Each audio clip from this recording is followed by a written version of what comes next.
Good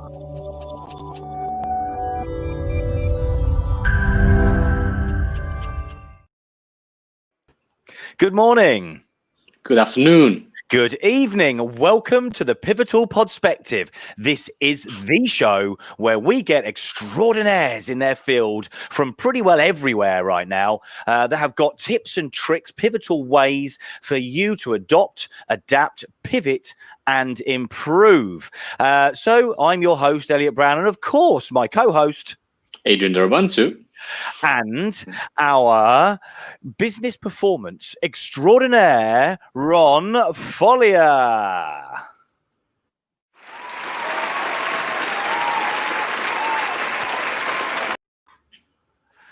Hi, Ron. Hello, gentlemen. And I'd like to let you know that unless you get stress and your audience gets stress under control, they will never, and I'll emphasize the word never, reach their goals, dreams, or vision in their career, business, or their life.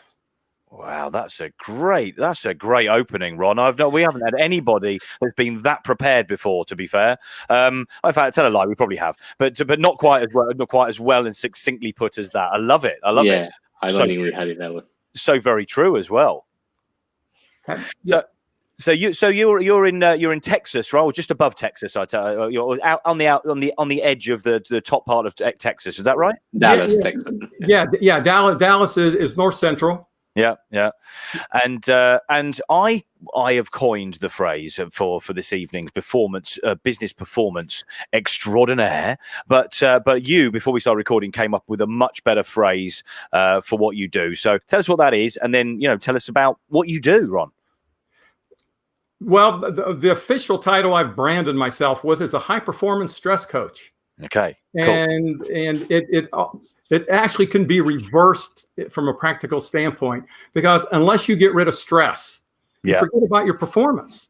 Yeah. The real key is when we're dealing with stress, and there's a lot of stress out there right now. Yeah. If you look at the media, a lot of negativity, and what that does, that stimulates that stress response in the brain, that fight, flight, freeze mechanism that's hardwired in there. And when that's triggered, and this is the critical point, that our brain can only focus on our vulnerabilities and our weaknesses. And neuroscience research has documented this time and time again. You're basically in survival mode. So do you really want to make an important decision, or any decision for your life, your business, or your career, if you're in survival mode, focusing on your weaknesses? That's a good point. It's a good point. And you've been doing this for how long now?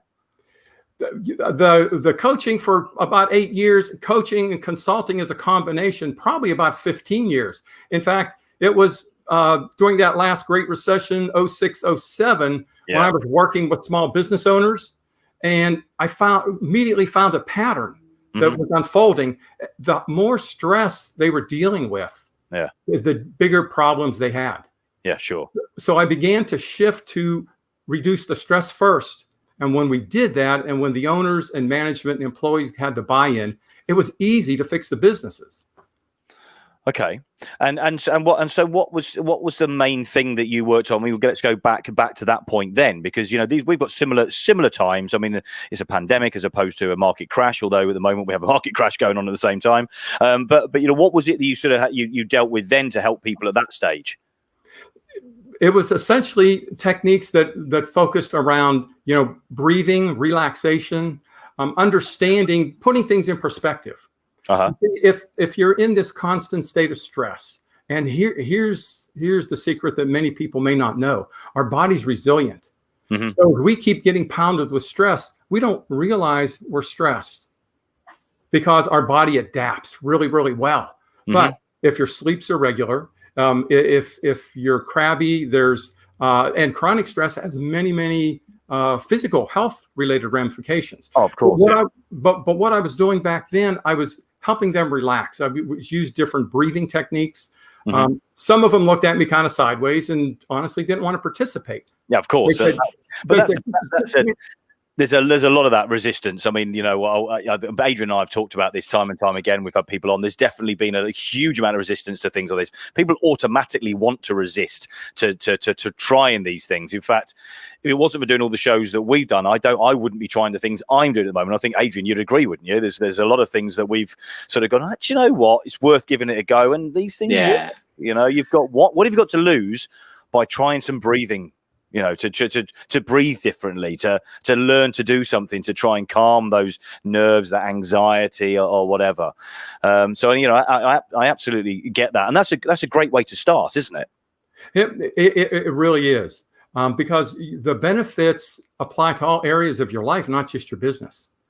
And there's a lot of forms. People say, well, I don't like doing breathing. You don't have to breathe. There's a lot of ways you can reduce stress. Some people have to breathe. That does help. Yeah, it does. It does. But intentional breathing is of course what we're talking about. But you know what? Some people like to do meditation. Yeah. You might want to do yoga. Some people like just to take a walk in the woods. Yeah. Or do whatever hobby they have. Yeah, and just There's a lot of ways to relax. Some people like to cook. You get into that zone and away you go. Everyone just has to find what works for them. Definitely.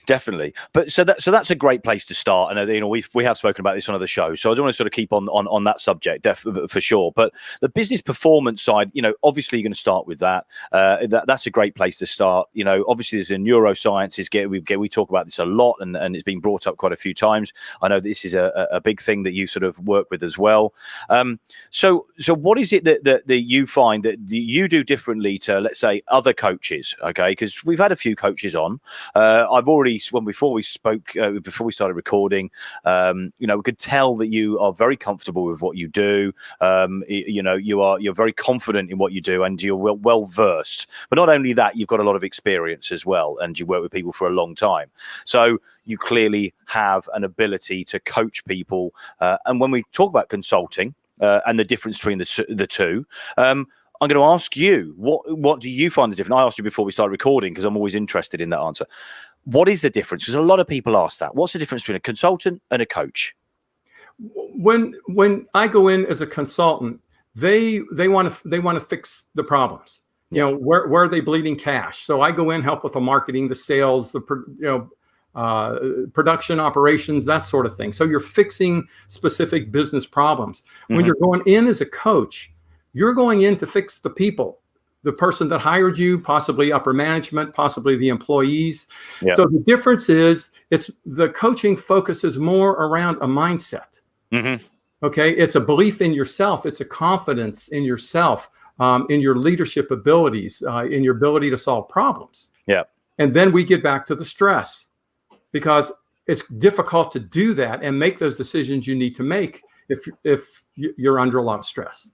Yeah, sure. So stress and culture, right? There's also a lot of culture. That's probably one of the early things that I definitely like to look at these days. Not when I was maybe in the earlier days of coaching and consulting. But definitely that's a big thing that it needs to be I personally think needs to be looked at quite early on, because without changing the mindset, the culture, those things, it's very, very difficult to change, the habits and the processes and things like that, right? Absolutely. And one of the things that a lot of people don't realize, and we're creatures of habit. Yeah, we get stuck in routines and cycles, but the only constant we really have in our life is change. Yeah. And when we fight that change, it's like we're trying to paddle the boat upstream.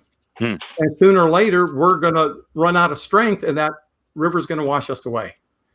So that change is just absolutely critical. And why not embrace it? Why not find ways to go with the flow? Definitely. Because it's easier to resist sometimes, it's easier not to do things than do things, probably. So that's why that the human brain or us humans tend to do things like that. Not everybody likes change, do they? They get into a particular groove, whatever you want to call it, and they the habits and the things they do. They feel more comfortable doing that. But when the change comes is when you get uncomfortable. And as we know, as working with people and and talking to many people doing podcasts, that is where the change happens, isn't it? When you start to take yourself outside of that comfort zone and start changing things, and that's when the progress happens as well. That's when the good stuff happens.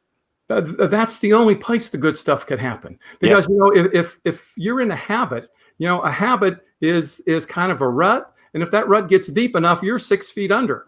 Yeah, just that simple. For sure. But habits are important if you have good ones. Yeah, definitely. If you have ones that nourish you and actually feed your spirit, your body, your mind, you can deal with the change. Definitely. So business and leadership success is what you sort of is where your area is, right? This is your subject matter for tonight anyway, for sure. Sure. This morning, wherever you are in the world. And learning to properly use the abilities that you have, so you can enjoy what you're doing and make it, a fun thing to do, an interesting thing to do, something that's fulfilling. Is that what you try to work around, so that people get a clarity for their goals and dreams and can work with that? Well, you touched on a couple of key points, and let me explain it this way. Right now, when I take on a client, one of the things we're going to do is, let's take a look at your vision. Mm-hmm. What vision did you have before this pandemic? Does that vision still apply? Do you need to change it? What are your values? Are you living and working from your values? Because that's what's going to support that vision and make it come true. And then what about your goals? Are they still realistic? Yeah. And in the US, there's 33 million people that are newly unemployed. There's businesses that are failing. So where's your market? Where's your customer? Yeah. We have to answer these questions. And that's going to help give us the direction to find out what we need to change. But as we talked about earlier, this change isn't going to be over in a couple months. No, this is a long-term process we're in. So whatever short and long-term goals we put together have to be flexible. We have to be ready to shift with the economy and the market. And of course, but what if you don't have any vision? You just have a goal very simple, like, okay, I want to reach, I don't know, $1 million in sales or whatever it is, something like that. Then what happens then? We'll play a game. I'm going to ask you why. Why do you want $1 million? Me personally? Well, sure. Just to party in Bali, that's all, yeah, and buy big monitoring gadgets for big boys, that's all, yeah. Yeah, no. Okay, but why? Why do you want those gadgets? Why do you? So you go after the feeling that those things are going to give you. Okay. Exactly. What emotions does it bring up? Is it a sense of autonomy? Is it a sense of freedom? A sense of sharing what you have with others? Okay, but then if you have just like one goal, which is going to be maybe, let's say, I want to make $1 million just because I want to create a family and be able to provide for them. And by meaning provide, I mean buying the nice house that everyone deserves, be able to sustain my kids and my wife and things like that. Or you go into very specific goals then. Whatever your goal is, we have to find the emotion behind it. Mm-hmm. Because if you don't find the emotion behind it, as soon as you come up with some big challenges, all of a sudden that goal doesn't look so promising and you're going to back off. So what happens if we find the emotions? Then we take the financial goal out of it and we focus on the emotion? No. The goal's still there. Okay. The $1 million is there, but why do you want it? Well, you know what? I want to be happy. It's going to give me a sense of freedom, autonomy. I can do what I want when I want. So all of a sudden that autonomy is what becomes the goal, that emotional feeling of freedom, being able to, go to the Mediterranean when you want, to travel the world, to do things for your family that you otherwise couldn't do. It's that passion. It's that sense of joy that you have inside. Okay, got it. And then what would be the difference between the vision and the goals? Your goals are going to be some of the steps on how you're going to get there. Okay, if you're going to have $1 million and you have a business, okay, let's work backwards. What do you need to reach these different milestones? If you have a business, how many customers do you need? What's your product? Do you need to expand your markets? So you start building a plan on how you're going to generate the income to get you there. So again, as I've said many times, reverse engineer from that sort of goal and that vision and the feeling you want to get from that. Do you find sometimes, and I think I've probably asked this before, but do you find sometimes that people think they want those things, but actually when you start delving into it, it's not actually what they want those things. There's other things they want to get from life, and that's almost like something they're just almost aiming towards, but it's that. But that's not actually maybe the ultimate goal. Yes, exactly, and it's because we see something tangible, we see something physical. Okay, you want a Porsche Passman. Okay, well, that's a really nice car. If you got about 180 US, 180K US, but why do you want that car? I mean, it's a car, it's transportation. It gets you from here to there. You can buy a lot cheaper vehicle, but how does it make you feel when you're driving that car? That's what it boils down to. It's the feeling. It's not the transportation anymore. And it doesn't matter what the goal is. It's self-esteem. Is it self-worth? Is it a chick magnet? Who knows? Definitely chick magnet for Elliot. I would just be happy in a Prius. No, it's not the chick magnet at all.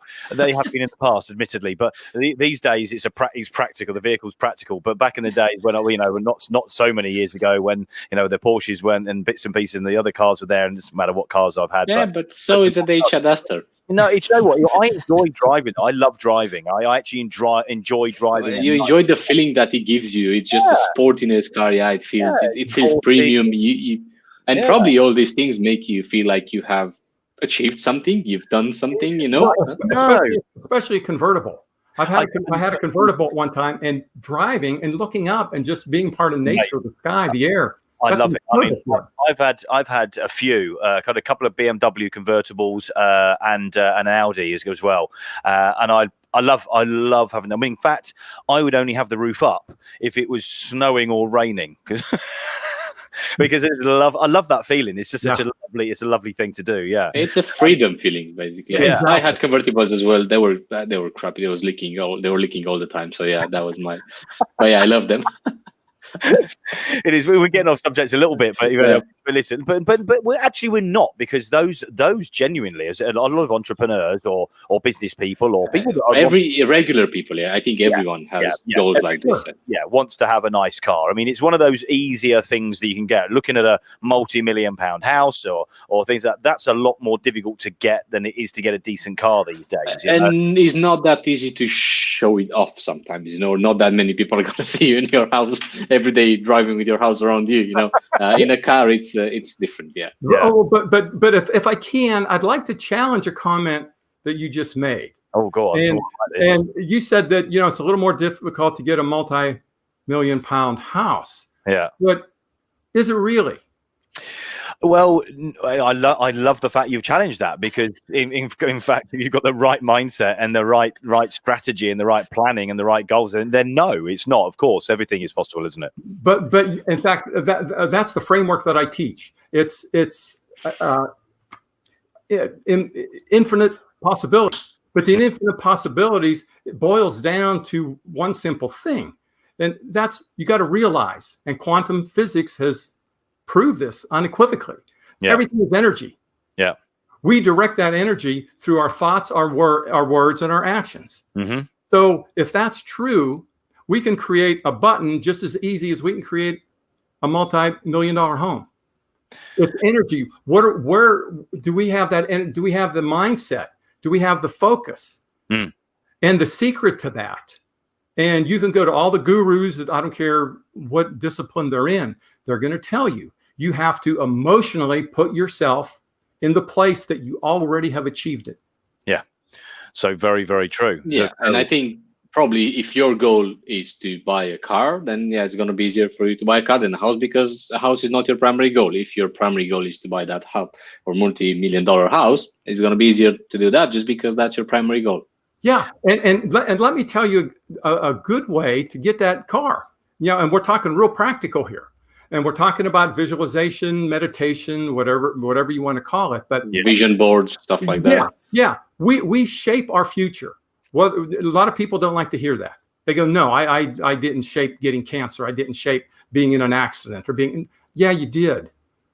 And once we accept what we've created, then we can go from that point and create what we want. If we created what we didn't want. Now, let me give an example of the car, if I could.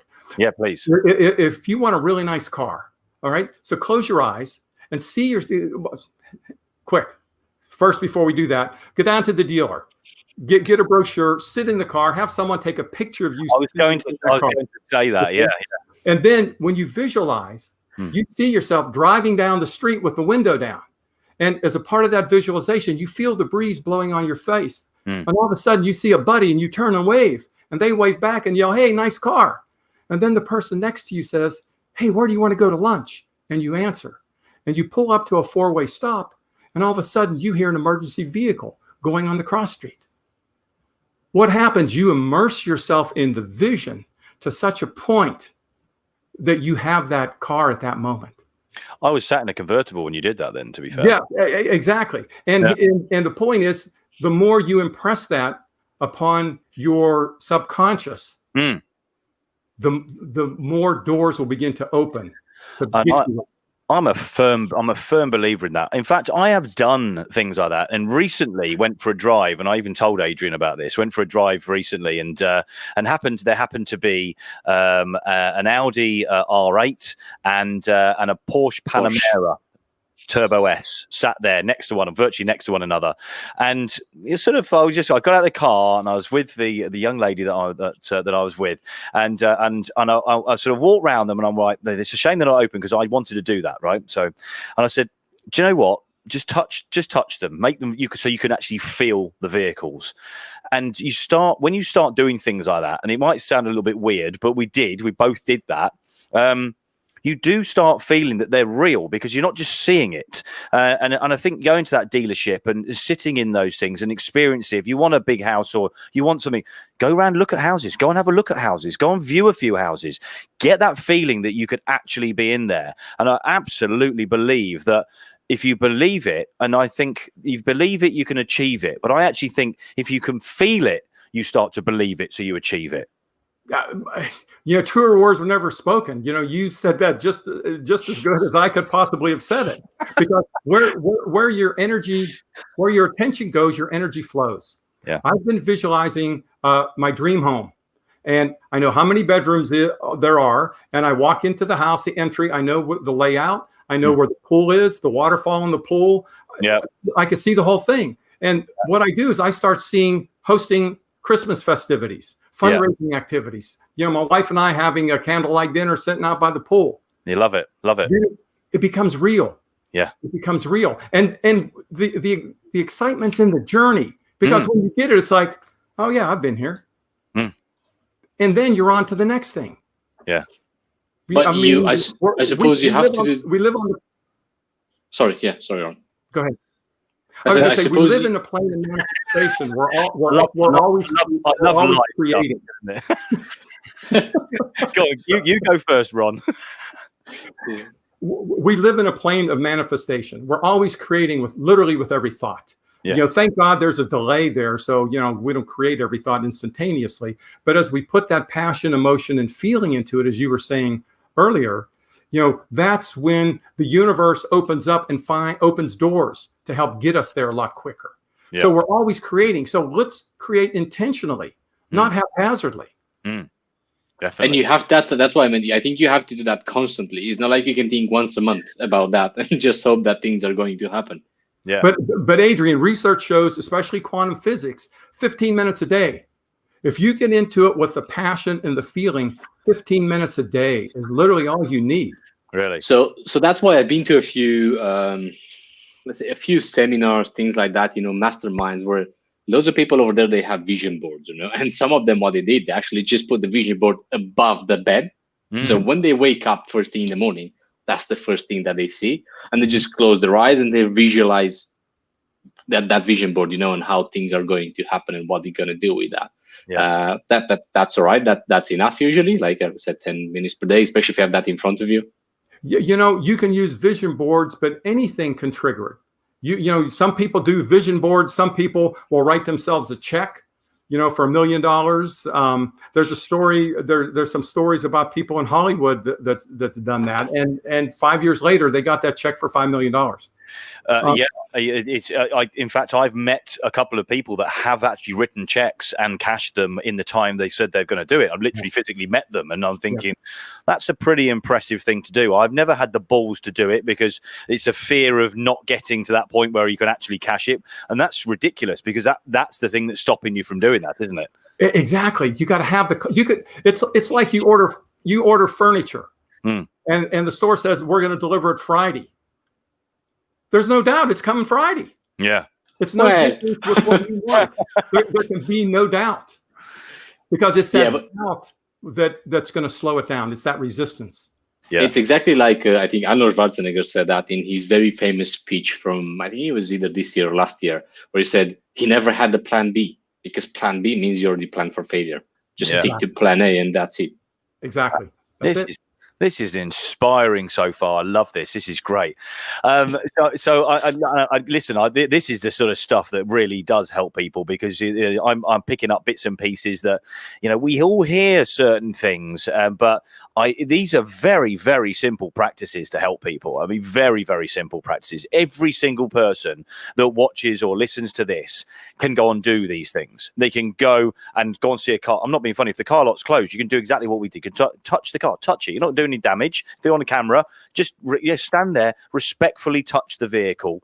Go and have a look at a house. Drive around, have a look at properties. I mean, I've been doing that a lot recently. I've been doing these things. These are great things to give you to inspire you. What's this guy do? What's this lady do that lives in this house with these cars parked on the drive with their lights? It's all lit up at night, looking beautiful. Wonder what they do. And you start thinking about that, and you start thinking, well, why couldn't I do that myself? And I do love that. We sort of got off subject a little bit, but I do think these are really important and easy things that people can put into practice, can't they? We've got a couple of comments coming up. Of course, one of our biggest fans, which is my mum, saying hi to all three of us. Hi, Mum. Big love. Hello, Elliot's mum. Hello. I bet she's sweating. She lives in the south of Spain. It's going to be pretty hot down there at the moment. And Cody says hi, she's done a little like that, and she's saying love that. So she's loving the show as well. Thanks very much for joining us, and everybody else. Make sure you comment if there's any questions. Then please feel free to ask the question. We can pop it on the screen. So these are some great tools. Great, I absolutely agree with these, Ron, and I know that Adrian and I definitely agree with that, don't we, mate? But so if we get back to this sort of, and I don't want this to be a negative because we've got the stress areas. So let's say you've helped people with stress reduction by looking at how you can get them to cope with that. What is it that then you do to help them to move forward, to move towards those goals? Yeah, what that you do that it doesn't just stay as a plan on a paper or something like that. Yeah. There are several different techniques I like to use to really help get stress under control, because again, that's where we start. What we just got done talking about was step 2 once you have the stress under control. Right. But here's where you start. And in fact, if I can, I'd like to share a breathing exercise. It's a 60-second breathing exercise. It's very simple. Anyone can do it. This particular exercise has literally been used for the last several years as a part of the training for elite military and law enforcement officers. Cool. When they go into a crisis situation, they're going in armed, and they need to have that clarity and focus for that split-second decision. Definitely. This is the way to do it. Okay. The process is simple. I'll explain it, and then I'll take you through it. Okay. You start by breathing in through the nose to a 4 count. The key to the success of this is watching that air come through your nostrils and down into your lungs. You hold it in your lungs to a 4 count. Then you exhale through your nose to a 4 count, and you hold that air out in front of you to a 4 count and watch it dissipate. That's just about 16 seconds. We're going to do that 4 times. Okay. And I will count to walk you through this. Okay. Now, start by, and by the way, you can do this eyes open, eyes closed, but eyes closed only if you're safe. If you're in a vehicle, please don't close your eyes. If someone is pointing a gun at you, or a knife at your throat, you're listening to this podcast on your morning jog. Don't do this with your eyes closed. And stop and do it as well. To be fair, I also don't do it in the middle of the street. It's not that safe usually. So yeah, exactly. But I have to say, I do this eyes open all the time, and you'll still get good results. Okay, cool. You get the same result. I'm ready. So eyes closed isn't mandatory. Okay. Start by scanning your body. Everyone holds stress in a different part of their body, their forehead, their eyes, the back of their neck, shoulders. Just be aware of it. Don't try to do anything. Just be aware of it. Okay. Next, pay attention to your thoughts. Are they going a mile a minute? Are they, negative? Are they fearful? Are you thinking this guy's crazy? He has no idea what he's talking about. It doesn't matter. Whatever the thoughts are, just be aware of them. Okay. Yep. Now take one cleansing breath. Just inhale through the nose, and we'll blow it out. Breathe in. Blow it out. Okay, here we go. Breathe in. 2, 3, 4. Hold it in. 2, 3, 4. Exhale through the nostrils. 2, 3, 4. Hold it out. 2, 3, 4. Inhale. 2, 3, 4. Hold it in. 2, 3, 4. Exhale. 2, 3, 4. Hold it out. 2, 3, 4. Inhale. 2, 3, 4. Hold it in. 2, 3, 4. Exhale. 2, 3, 4. Hold it out. 2. One more time. Breathe in through the nostrils. 2, 3, 4. Hold it in. 2, 3, 4. Exhale. 2, 3, 4. Hold it out. 2. That's just about 16 seconds. Start by paying attention to your body. Is that place you felt that tension? How does it feel now? Next, pay attention to your thoughts. Are they still racing? Have they changed? Gentlemen, let me put you on the spot. What was your experience? I was ready for that. I'm actually in a particularly calm place today, but I also feel much better for doing it. I do then genuinely feel good. I feel I haven't had stress today, which is quite unusual to be honest. So if you'd have tried that on other days, I would have had a much bigger experience from it. But I definitely feel that it's a good thing to do for sure. Yeah, I felt definitely.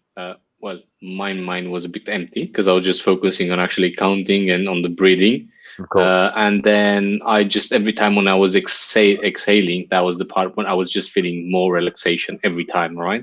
So inhaling and holding it, I never felt any tension, but it just felt normal. And then exhaling and hold it over there. That's when I felt the relaxation, just like everything went kind of soft and yeah, all right.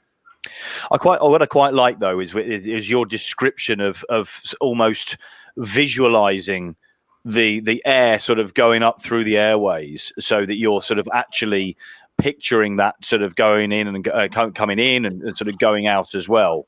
So it makes you just take that extra level of concentration, I think, because a lot of people sort of just breathe, concentrate on your breathing. What you're saying is almost like when you see these adverts on television where it's for something to clear your nasal passages, and you've got I was almost seeing like a line, the arrows and back, yeah, like that, which is quite good. It is, and that's the key to the success. When I first started this exercise, I did it for 5 minutes for a week, and I worked my way all the way up to 30 minutes. I did it as a meditation practice. Wow! And what happens? Your mind will drift. It will. I don't care who you are or how long you've been meditating. Your mind will at some point, I suppose. Yeah, no? Or yeah. you mean with this exercise or without this exercise? Any meditation, your mind's going to Okay. drift. You gently bring yourself back to the visualization and the breathing, and so it's easy to get centered again. Right. This is beautiful because this exercise you can use if you're going into a business meeting before a meeting. 60 seconds.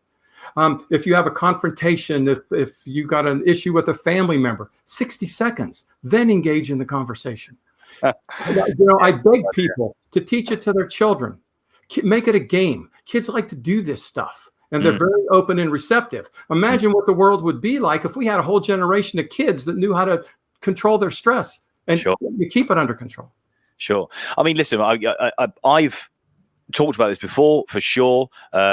Before going into meetings, not for a good few years, but back in the day, going into big sales meetings when you're first sort of in that sales process and you're learning and you're going to stand, you're going to go and see your first CEO or financial controller, and it's you're going to get a deal signed, and and you're not sure whether you're going to get it signed or not, so you're a bit apprehensive. In fact, if I look back, there's anxiety there, although I wouldn't necessarily have called it anxiety at the time. And you go into the toilets and I stand there and I'm like, and I'm doing the breathing thing, not realizing, of course, that's a thing to do. And so years later, when I did some speaker training, and we've talked about this on a show before, I've done that and realized that is a thing. So I actually automatically have done things like that. Sometimes you forget to do those things. You're going to do it when you know it's something you need to do. So your mind's going, what am I going to do to try and calm myself down? But then you don't think about that when you're really stressed. You might think about it when you need to do it for a business reason, but when you're stressed, not always clarity. You don't think necessarily when you're having just about an argument or you're having an argument, you think, do you know what I'm going to do is I'm going to sort of stand and do the breathing exercises. But we shouldn't we?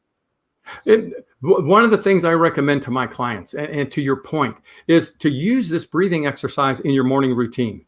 Yeah. Okay. And also in your evening routine to clear whatever stress you have in the day. But one of the keys is when the clients set their phone every 2 hours and they stop what they're doing and they do this exercise. Wow. Several of them have told me that after probably 4 or 5 days, and it'll vary for everyone, that it triggers, their body begins the new neural nets are formed in their brain, and the body recognizes what's coming and immediately goes into relaxation. Really? To the point where many of them say they don't have that afternoon crash. And back in the day when everyone was still commuting, many of them told me when they went home at 5 o'clock, they had energy to go work out, spend time with the kids, cook. The body begins to adapt if you can incorporate this on a daily basis. Well, we need oxygen, don't we? So I suppose a good way of sort of bringing those oxygen levels up and feeding the body with the necessary oxygen that it needs. So I suppose from that point of view, let alone the sort of the calming of the stress levels and the clarity, I think there's some good points to be taken. Yeah, and on the top of that, I think we need as well especially if it's a stressful day or something happen, we need to let that thoughts go at some point, and just focus on other things as well. Because if you have them constantly, obviously you're going to get beat down by the time you get home and don't have you won't be in the mood for anything. Yeah. Well, and see, once you have, and you got to realize, you're going to get stress under control. It never goes away. I mean, there's stress that's good. If we have a deadline to meet, well, that stress is going to push us to meet that deadline, but then the deadline's over. Yeah. And the stress is supposed to go away. Mm-hmm. Okay. So stress could be a good thing. So we're always going to have it, but it's the chronic stress that's the issue. So if we're able to get this under control, then that conversation we had right before this exercise about focusing on your vision, on your dreams, on your goals, and doing it from a heart-placed point of view. I believe that part of this reset the world is getting, and let's just look at it from an economic standpoint, that businesses, for the most part, and I'll say for the most part because not all of them fall in this category, they were bottom line focused. Yeah. At the expense of their customers, that cut corners on their product, at the expense of their employees, at the expense of their own life. What difference does it make if you make $10 million if you're working 70 or 80 hours a week? Yeah, you're not going to enjoy those money. Yeah, and I think the focus now is going to be a more heart-centered focus. I encourage all my clients. You know what can you do for your employees? They're your biggest asset. How can you serve your customers? If you're customer centric, they'll come back, because not for the product, not for what you're selling, but why you're doing it. If you're heart centered, you're supporting your community. You're also supporting yourself. Do you want $1 million? I'd prefer work-life balance and a comfortable living. Now, I'm not going to say no to $1 million. Of course, but that's not the only driving goal. If I can't do it with an open heart and include everybody in that, then, excuse me, let me rephrase that. If I can do that and include my customers, my employees, my family, my community, I sleep really, really good at night. Yeah. No, for sure. For sure, definitely. But you've got to be good. You've got to make that a habit as well, haven't you? You know, if you're doing these things, got to become a habit. As you said, it's okay doing these breathing techniques or whatever else that you start picking up and listening to shows. Yeah, meditation, visualization, everything. Yeah, you've got to get into the habit. It's not a point just doing it one day and thinking you're going to make the change, or 2 days, or 3 days, or a week. You've got to continue to do that and start believing and changing your habits. So dealing with the stress. We had a stress coach on, I think last week, was it Adrian? Yeah, last week. So then she was very much about doing that. Slightly different message, but obviously very, very important in dealing with those bits first. And I do think that this, at the moment, there's a lot of people stressed. There's a lot of people unsure. There's a lot of uncertainty. And I know that you're saying it's, I'm not what you're saying necessarily, but people are saying, it's your perception. But there is a lot of uncertainty right now. How do you get around that? It's not just a breathing technique that's going to change those things, is it? And it isn't necessarily going to bring your business, back to where it was before, sort of 4 or 5 months ago. So how do you work around that, Ron?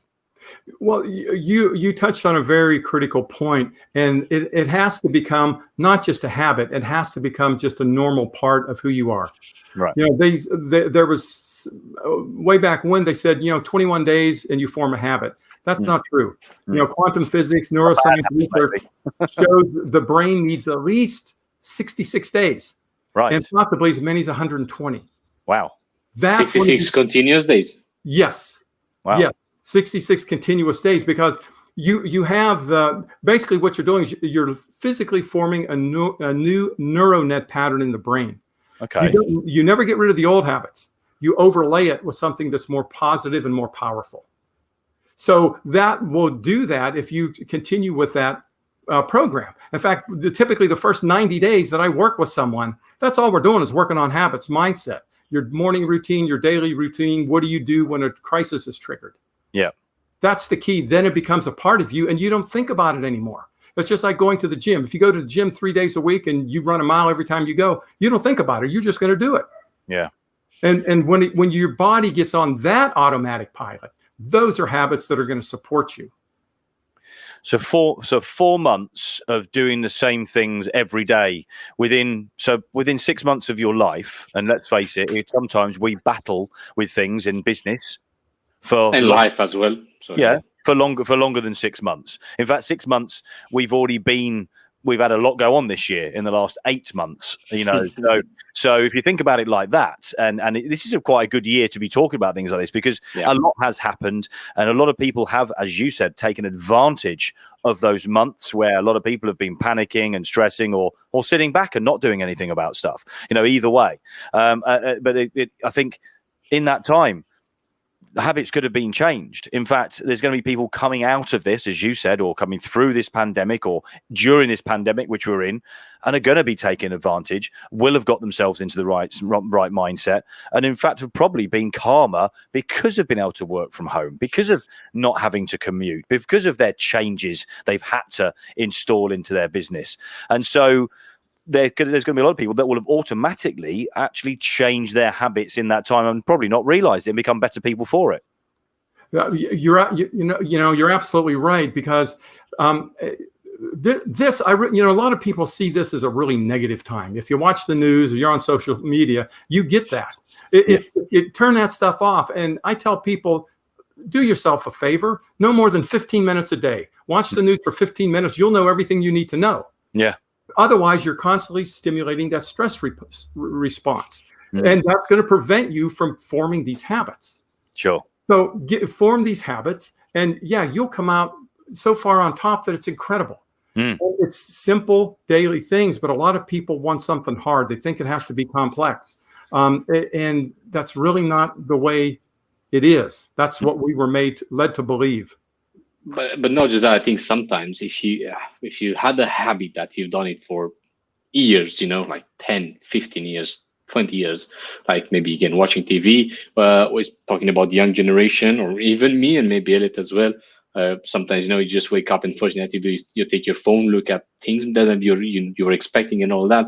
It's extremely difficult to let those habits go, all right, and adopt new ones. I'll let you know. I started mine last night. As you know, I know why you're bringing that up.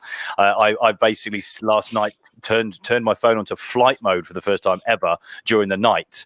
So I'm trying to change my practices, and so I should be reporting on that as we go through doing more podcasts, because I genuinely, I mean, the funny thing is, I genuinely feel better within 24 hours for doing what I do and start my day off differently, not turning the phone on for the first hour.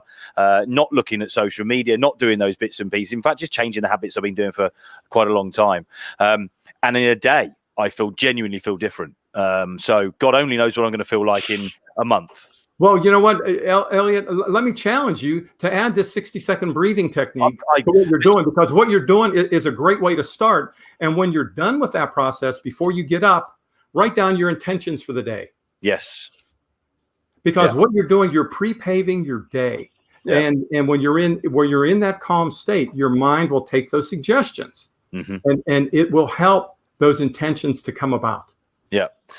Yeah, no, I definitely believe that. In fact, I've sort of been doing things like that. And it's going to maybe take me a few days to get into what I feel comfortable with taking, because what you're saying, I believe, I wholly believe, and there's going to be people that are going to listen to or watch this that are going to go, it's mumbo jumbo. I've experienced that with people in the last year.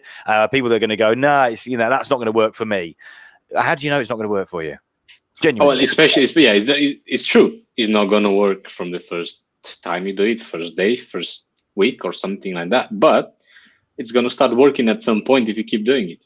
Mm. Yeah, you're absolutely right. And there have been people that have studied millionaires, and they look at millionaires that have money, and they're unhappy, and they're sick, they're discontented, they lose it. But the ones that have it and they're happy and they're free and they're joyful, it's this piece of the mindset that they have in place. This is what they have in common. Definitely, without a shadow of a doubt. Definitely. And we had this, Adrian and I had this conversation yesterday. The billionaires, the millionaires, okay, once you get to that status, yeah, of course, I'm sure that you have your stresses, but generally life probably isn't too bad once you can become a billionaire. However, the sort of the journey to the millionaires and getting to a million, then you want to the next ones, or whichever way you do, whether it's 100 grand you want, or whatever you consider wealth to be, or success to be, could be 10 grand. I mean, it doesn't, relevant. Whatever is your goal at that time. Whatever it is. But the people that do well, and as you said, are content, but productive, and are and things move forward. Those are the people that do take notice of themselves and do want to care for themselves. And these are practices that you can easily do to take care of yourself, which will definitely help you to move forward. And as I said, it's irrelevant of the monetary value. You consider success to be, if it's so that you want to have time with your family, if you want to have time to go on the golf course, whatever you do to do that, then there will be a way of getting yourself into the right mindset so you achieve whatever it is that you want as success. Yeah, you're absolutely right. And it starts with the little habits that we've talked about today. Yeah. And Adrian, you were right on point when you said that, you can't expect it in a few days or a few weeks. Stay with it. Challenge yourself for 90 days. You'll literally change your life. And you say, I can't do that for 90 days. I can't stop smoking. I can't stop drinking. Whatever it is, you can do anything you want. Yeah. The question is, how bad do you want it? And do you have that passion for what you want, or is it just some kind of, random thing? I think it's a bit easier if you incorporate that in your daily routine, and you understand that this is one of the steps, one of the engines that will help you get to the final goal. Right. So yeah, when you do any of those things, or when try to learn all these new habits, just you probably have to have in mind where you want to reach when you're doing that. Sure. Well, yeah. And not only that, but we're talking about making a habit. We eat out of habit, don't we? Our body needs it to function properly. Yeah. Our body needs this as well to function properly. But look, I will ask you a question now, which just came up to my mind. People start new jobs, right? All the time. Sometimes. Yep. And they don't know anything about those jobs. Sometimes they said, yeah, I just got this job just because I needed some money, or because someone has recommended me. And even if you're crappy at that job at the beginning, but in a few months you become good. So you could almost say it's almost like a habit. Why is it easier to do it like that? rather than the other way around. Because we, as human beings, we are lazy when it comes to ourselves. We have too many distractions. We have too many easy things. We can sit down and watch a soccer game. We can, get diverted and, go to the pub and have a few beers. Well, at least we could. But, the distractions are too easy. When it comes to self-discipline, we have a tendency, and I think we've been trained this way, that it's good enough. What we have is good enough. And you don't have to physically work harder to get more. You have to think differently to get more. It's about mindset. Yeah, definitely. We've got a Facebook user. What I'm going to say to this Facebook user is that you need to probably register your name so it shows up, and it's actually hiding Ron. So I do apologise there, Ron. But the Facebook user has said, and everybody that's listening to this as a podcast, audio podcast, what do successful people do? ? They do what they don't like first. They are consistent and persistent. Think in terms of bringing up children. Be assertive, have fun, but do the same routine. Children love routines. Stressful people love routines. Or successful people love routines. And we love focusing on others. Okay, yes, some good points. I don't disagree with that at all. But I would say successful people probably love challenges more than routines. I don't know that successful people love routines. I think it's necessary to have a routine. Yeah, I think they follow routines which are obviously working. So not routines like wake up and check my phone and my Facebook Messenger first time in the morning, but routines like wake up and visualize things or do the breathing technique and stuff like that, which actually helps them in life.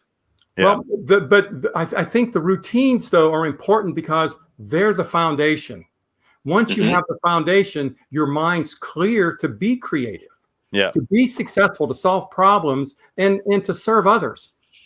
If you look at some of the highly successful millionaires, billionaires, and you don't even have to be at that level. I mean, that's obviously an extreme. But what do? They're out, putting wells in Africa for villages that don't have water. They're feeding the hungry. They're helping the poor. And I don't mean by handing them money, but putting programs together where they can develop themselves. This is the passion. This is, as human beings, we're group. We got a group mindset. We like to be with people. Okay. Right. And we've gotten away from taking care of one another. This is one of the things this pandemic is going to get us doing. But to do that, we need that habit. We need that focus. We need to realize who we are and how powerful we are. And it's the habits that open all this up. It takes us to a whole new level of awareness. Yeah, definitely.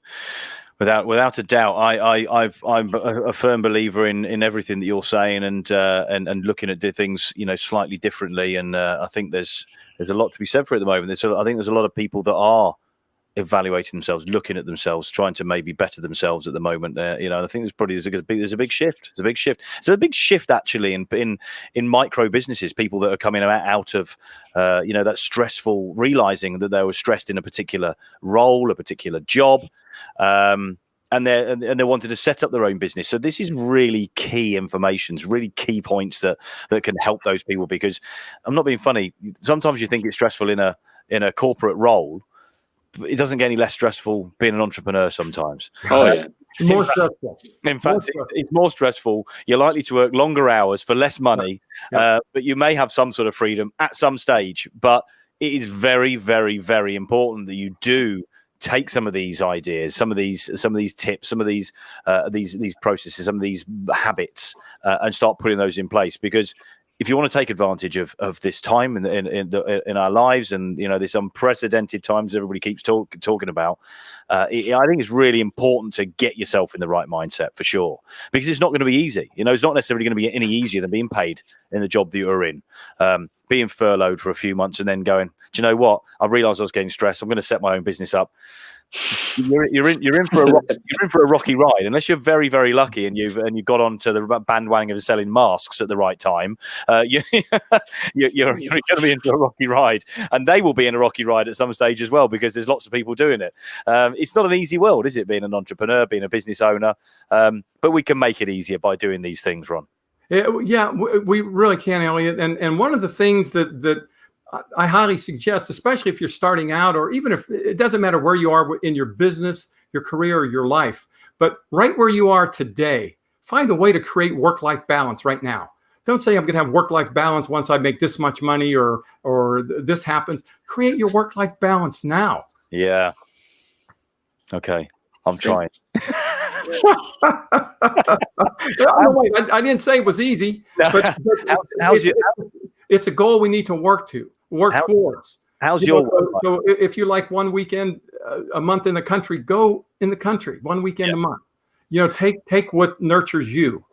And is yours pretty good, Ron? I mean, is your work-life balance good? Do you feel you've got a sort of a good balance? Well, you know what? I'm learning that as we go. I'm stressing less. I'm working less. I'm taking more time off on the weekends. I've always been a workaholic. I mean, before I got into coaching and consulting, I owned, a landscape construction business. I had a cleaning business. I had, brick and mortar business. And I was a workaholic. It was nothing to work 60 hours a week, 70 hours a week. And truthfully, it wasn't fun now that I look back on it. So I refuse to do that now. It's like practice what you preach. Yeah. And I'm in the throes of that right now. Very honest. I like your honesty with that, because there's a lot of people, and we spoke about coaches before. There's good and bad coaches out there, so I'm not going to judge. Not live. Well, and what a lot of people don't realize, the good coaches have coaches.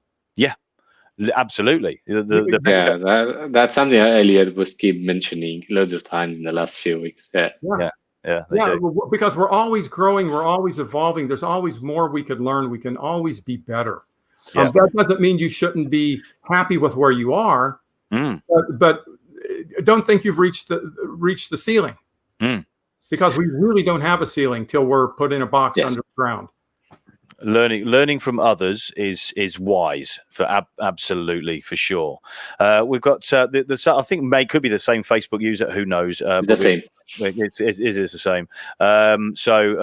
All right. Going back to what we said before, they love routines because it gives a clear direction. Yeah, absolutely right. And spot on. They have a clear mind and can be creative, high in intelligence and in low in emotions. Successful people have a different mindset because they have self-worth and they know it.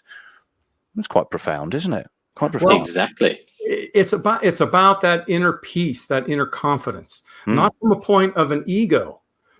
It's just like I come on here, and what did I tell you in the pre-show? Ask me anything you want. Okay.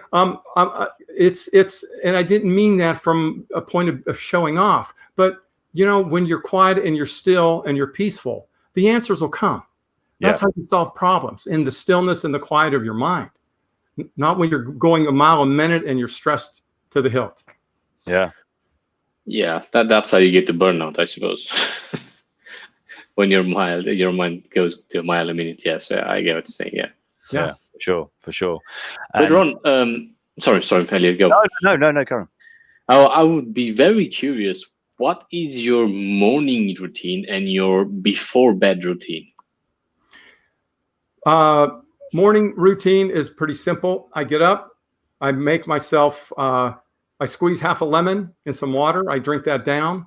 I read some inspirational, short, maybe a couple minutes, an inspirational passage of some kind. From there, I do my breathing technique. Okay. And then I write my intentions for the day. Now, when I'm driving, I go through a series of visualizations, affirmations that I do, very positive, very motivational. For me, it's a connection with my source. And I don't care what your source is. You got to connect with your source. You can call it God. You can call it Yahweh, Buddha. You can call it, Star Wars calls it affectionately the Force. It's love, whatever you want to call it. You need to connect. And that sets my day. In the evening, I read something inspirational. One of the last things you put in your mind before you go to sleep plays over and over in your mind. I believe the research says about 1,000 times. But the rest of the day, maybe it's 10 times. So your last thoughts of the day are critically important. I do that. I usually drink some magnesium because it helps stimulate the melatonin Okay. A warm drink, and I do my breathing to get rid of whatever stress I still might have left over from the day. So the evening routine's a little shorter. Okay. That's handy to know. It's an interesting thing to know, and I think the successful coaches that are out there, the successful business people, the people that are calmer and less stressed, I think there is a routine. Last thing at night, first thing in the morning. So yeah, I'm definitely started doing it, and as I said, as we go through the days, the weeks, the months, I feel that already that's going to make a difference, and I'm definitely going to be talking about this going forward, because I think it's going to be a big thing that we're going to be wanting to push forward and help people with, and it's not something that everybody do. It doesn't cost any money. It doesn't cost any time. You can do it every single evening, every single morning. I mean, I'm having to change my routine a little bit, to be fair. I'm not trying to make this about me, because I'm sure there's other people out there that do exactly the same. But you're a real life example, so yeah. So, but I've always been a sort of a night person. Go to bed, quite late. I work till 1, 2 o'clock in the morning. In fact, I've worked later than that. But I'm not saying I'll never do that, because if things need to be done, sometimes I will. But I want to get into the habit of not doing that, and I feel I've been as productive today as any other day that I've worked up until 2 or 3 o'clock in the morning. And that's fine now, whereas I might get off the show and then want to do work another 2 or 3 hours. But I started slightly early, only half an hour earlier. I did have a routine this morning, and we'd already had a Zoom call by 9 o'clock UK time with Adrian, where we had a very productive hour, which is something I've been meaning to do for the last month, weirdly.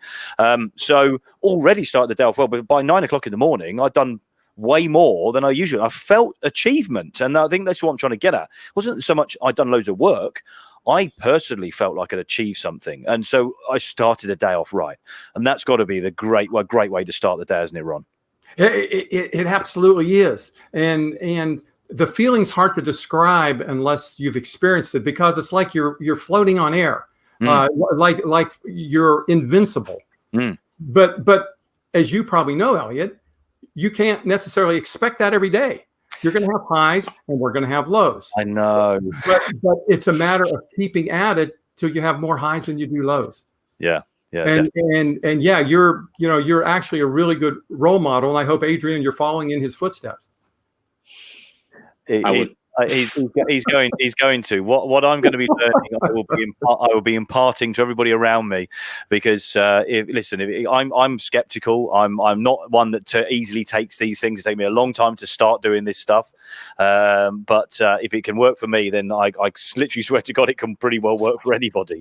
Yeah. No, the thing is, I've done, as you've seen, I know a few things about this topic, and I've tried it many times. But yeah, the truth is, I just didn't manage to make that to become a habit. So I know I have to. I'm battling with things, and I'm trying to to leave the old habits behind, or the current habits behind, and just to develop new ones. Yeah.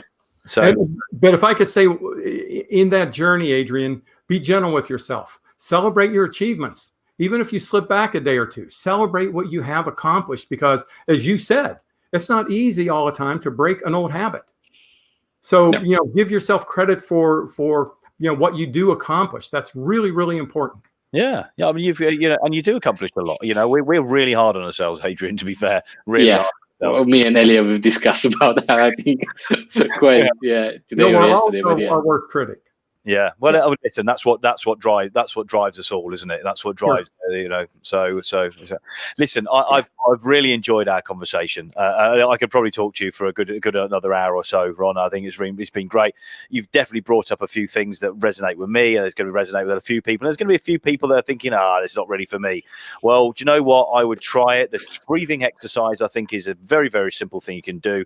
These things don't cost money, guys. They genuinely only cost you a bit of time. And if you would probably waste that time in the day doing something else that is going to not going to give you any satisfaction. Definitely. Not going to fulfill you, and in fact it's probably going to sap stuff out of you as well. So absolutely great, Ron. Thank you very, very much for your time. Thank you for joining us. Really, really, really appreciate it. Where can everybody find you, Ron? I'm most active on LinkedIn, just my name, Ronald Foglia. You can find me on LinkedIn. You can find me on Instagram. And one of the things I'd like to do, if I can, I'd like to offer a gift to all your listeners. Please do. And it's a video of that breathing, stress release, breathing visualization technique that we did a little earlier in the program. And everyone can get a copy of it. It's free. There's no charge. And let me give you the easiest URL you're ever going to remember. Yep. It's www.goldentrailcoaching.com/gift. www.goldentrailcoaching.com/gift. You hop on there, you get that video, and if you have any questions, feel free to reach out to me. I don't put a hard sell on anybody. I do offer free strategy calls, but you know what? It's laid back. It's as laid back as this call is. I'm here to serve. I'm here to help. That's my role. That's my role. Well, if you're listening to this as an audio podcast, just to let you know, there's a silent G, so it's Ronald Foglia on Foglia on Insta on LinkedIn. So it's Foglia, Ronald Ronald. If you're listening to this as an audio podcast, so you don't have to maybe check out the link, but we will make sure there is a link around the podcast or the video somewhere. Thanks very much, Ron. Really, really, genuinely, really appreciate your time. And there's loads to be taken from tonight's show. If you want to know more about what's going on in Essex Business Radio, we're going to be telling you some interesting stuff next week. So we're going to let you know. We're just going to iron out a couple of little things, and we're going to be leveling Essex Business Radio up a little bit. So we're going to tell you about that next week. So make sure you join us Tuesday, Wednesday, and Thursday next week. We've got some other guests, and keep an eye on our social media, which is Essex Business Radio, virtually everywhere apart from Pinterest and apart from TikTok, which we're going to be getting on both of those fairly soon. And Essex Biz Radio on Twitter, BIZZ. But we are at the moment going out every Tuesday, Wednesday, and Thursday across multiple profiles and platforms: Facebook, YouTube, Twitter as well, and we're hopefully going to be getting onto LinkedIn as well, doing the lives. We've got some special guests coming up as well, so we're going to tell you about those next week. So everything else that you want to know, you can you let us know on Facebook. You can get into the Facebook Messenger bot if you click on send a message, and you can get on the show there. You can ask some questions, which Ron did as well, and it's a great way of us finding out if you're a good fit for what we want to do, and if you've got something interesting, something pivotal, something new that you are doing, or you're getting your clients to do, or you're doing your business, or you have a sales business, or you have a business or an online sale, you're doing something amazing, let us know. We want to chat with you. Thanks very much, Ron. Thank you, my co-host, Adrian Darabantu. Thank you, gents. It was a pleasure, a very good pleasure tonight. And Ron, we can definitely see that you practice what you preach. Yeah. Absolutely. Well, you've been watching the Pivotal Podspective, or you've been listening to it, and so for now, I'm afraid we're going to have to go. So I'm going to say ciao for now. Brown cow.